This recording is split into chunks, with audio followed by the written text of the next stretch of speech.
Hi, welcome back to my channel. Today, this is a Juliette, an old Juliette. I'm thinking this is probably from the very early 70s or very late 60s.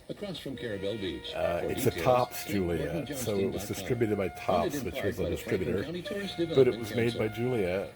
Which was an actual company, as y'all know. You probably will never see one of these. I doubt there's very many left in the world. This is a Japanese-made receiver, inexpensive receiver that you would be able to buy at Kresge's or Woolworths back when we had those wonderful stores, and they're all gone now. But we want to give you some good news. It's got multiplex on it. It does not have what they call stereo because they hadn't figured out that stereo multiplex was the same thing yet. It's got a stereo light, a big old butt stereo light, which kind of comes and goes when it feels like it. Not to worry, I'll always be standing in the yard waiting for you. It's got a phono input, tape input, Could you use some and then you've got a choice of regular FM or FM AFC. I think AFC's tied into the FM and an AM. Have you got a collection of Balance, old coins bass, that you would like treble, to sell? If so, volume, and go see headphones. Martin's House of Coins in Carabao. They are in downtown I bought this a Carabao long at the time foot of the ago. bridge. You know, it's just They are tested on open it. Monday Obviously, through it's Saturday from 10:30 a.m. until 5 p.m. Goodwill. The phone number is 850 paid $9.99 for this because I really liked the way it looked, and I like Juliette Top stuff. So I saw that and I'm like, what is this thing doing here? The quality stuff that you get at Goodwill now is just garbage. So when you run across an old dog like this and this, yeah, buy it all day. I've got a pair of period-specific and they also buy anything made of gold or silver. speakers on it. They're branded as sound design speakers, but I believe they're fairly close in age to this thing. 728-6487. Martin's House of Coins has been serving Franklin County since 1995. This has got really dirty controls in it, and there's probably some other issues as well. 1946. I was going to pull the top off of it and show you guys what it looks like inside. For the caring, compassion, and dignity that your loved ones deserve.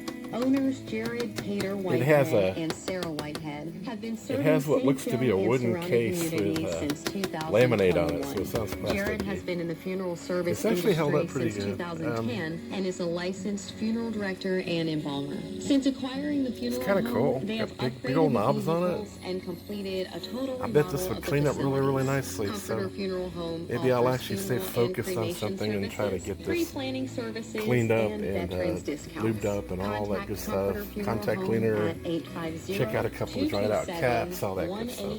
1818. I've got a clip lead going to it as the antenna. It does have a 300 ohm FM antenna connected on the back. Can't be fun has never driven a Hustler zero-turn mower. The Hustler There's Dash the is on code. sale now with financing to qualified buyers. Goodwill That's code. right. Now my quality Goodwill and by my performance at house, the right price. about That's 2 months just ago, became they fun. sold out to Check somebody your else. for discounts and pricing. I don't know if you know or not, but Goodwills are franchises They're now, located at and 706 East First Street in Port they St. Joe, become like or call them independent 850-227-2112. producers. In business for 34 The person years, that bought St. Joe Rental and the Hustler. Goodwill here in It's all you town need to know decided they about were going to grass cutting. go Hey, this is Chuck Lawson, mostly to Chuck clothing Whether and you're on the beach, junk. on the boat, or just And hanging out on the they've porch, hardly be sure to had listen to any WOIF electronics in there at Oyster all. Radio. And if it looks like it's even remotely... Here, I'll get rid of that. If it looks like they have anything in there that's even remotely valuable at this point, they want $24 plus for it.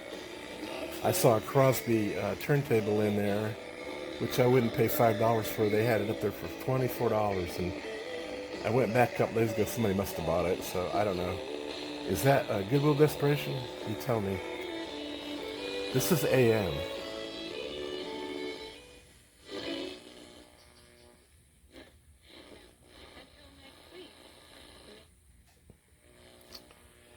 Rarely get AM stations here, so maybe I'll pick up something I don't know.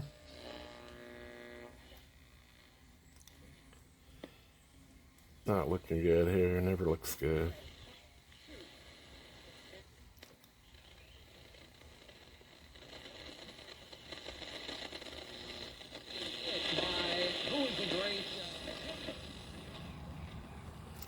Well, I'm not going to stand here and tune it through the AM dial because there's really nothing on there. I'm getting some butterfly fluttering from the... That's FM. 4 minutes to go. We're on here momentarily. East Texas A&M. Sure. Thank you so much. It's been fun. That's May Shu, founder of Chesapeake Bay Candle and Bloom. Thanks so much for listening to the show this week. And by the way, please make sure to check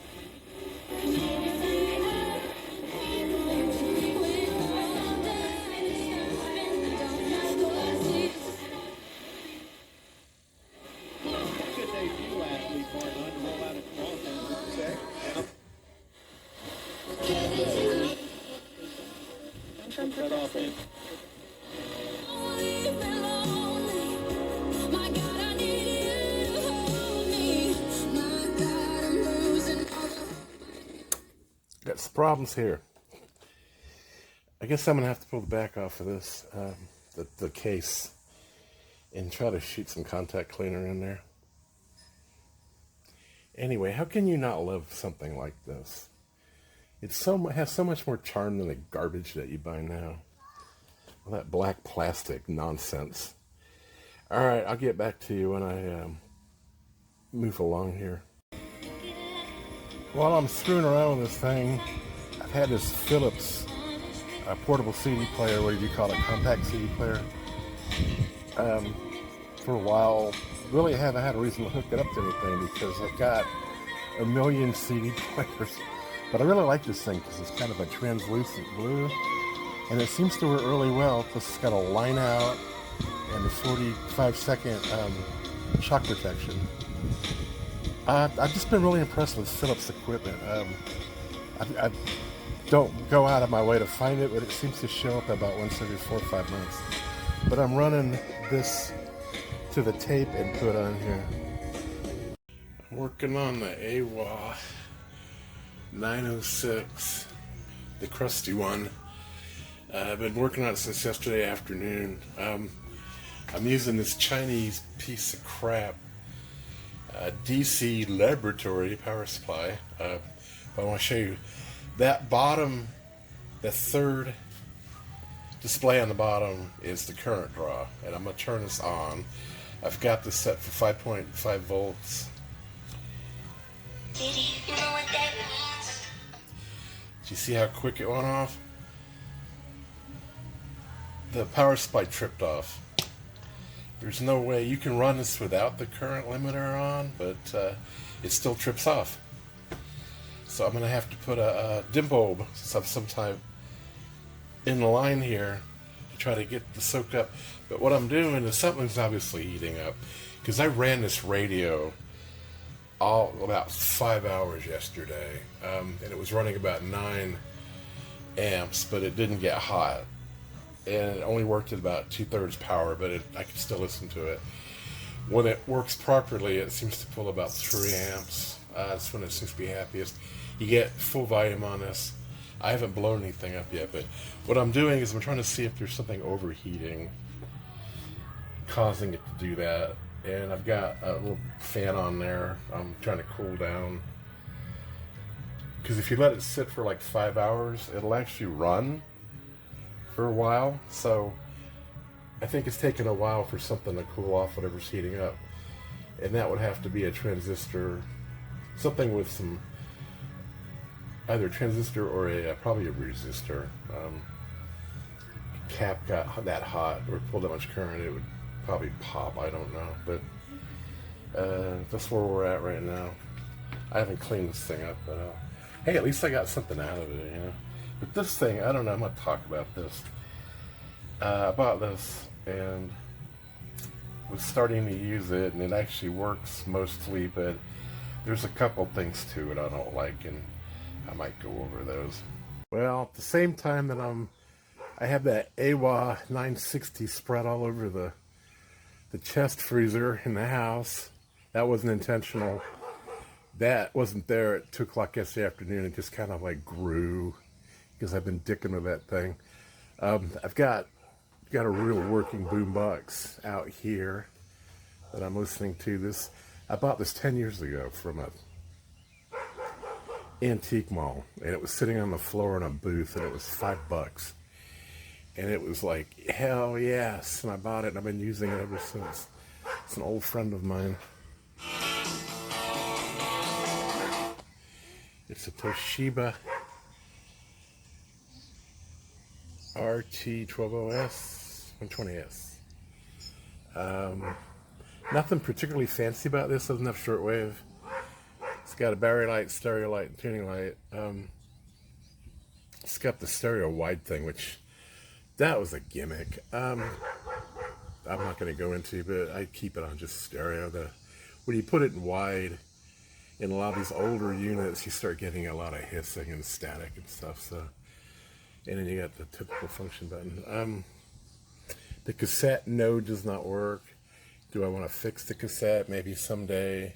I've got cassettes. Literally, I could build a house out of them right now. Cassette players, I don't need to. But what I got going on here is I was doing a shootout. I got the Juliette out here. This is a late 60s, early 70s Juliette top receiver. But I pulled this out of the... Of course, I can let me... Anyway. Believe it or not, this is a Scott stereo receiver from 1989. I was surprised it was that old. But I've been using it to listen to. I just brought this out because I was in the mood to listen to a boombox, and I like to keep power through this thing. So, anyway, that's the mess I've got. I've got the speakers covered in plastic in case we get a pop-up thunderstorm. But it actually, you can play music through these bags. And it doesn't make any difference. There's no muffling or anything. That's kind of funny. Anyway, I just want to show you this. I'm getting kind of loopy today with all this crap, see?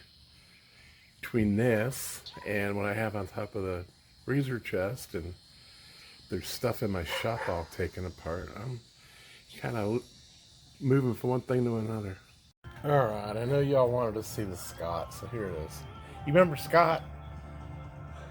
Scott used to be big. AM/FM stereo synthesized receiver, RS300. It's got sliders on it. I actually like these sliders. I don't like those up and down ones. These seem to work better. It's got a backlit LED screen. That's pretty much it. You got tuning, you got AM/FM, and you got options here for your speakers. Surround. I don't know what that is. And then all the way here, you got your phono, tuner. Oh, DAT, digital tag. Ooh, fancy. That kind of what is that? Focus, trick monitor. So you got tape. Got preamp for phono. I'm gonna try to hook a phono up to this. I think. I like that quartz, liquid crystal display. Boy, they used to really blast out. I mean, this is all stuff that we take for granted now, but back then it was worth putting on here. And this was actually made in Korea. So that also kind of freezes the date on this, because we started making stuff in China right around 96, 98, full bore. We were still using Korea and Taiwan for stuff. Hong Kong, well, Hong Kong went out in the early 70s, but it actually sounds pretty good. I mean, all right, I just want to show it to you. I know you were excited about it, but I got to do something with this. But these two, this and this, are very similar in what they do, and have the same types of controls and the same type of features. And the difference was, what, 18 years? I don't think it was that long. 70, yeah, about 18 years.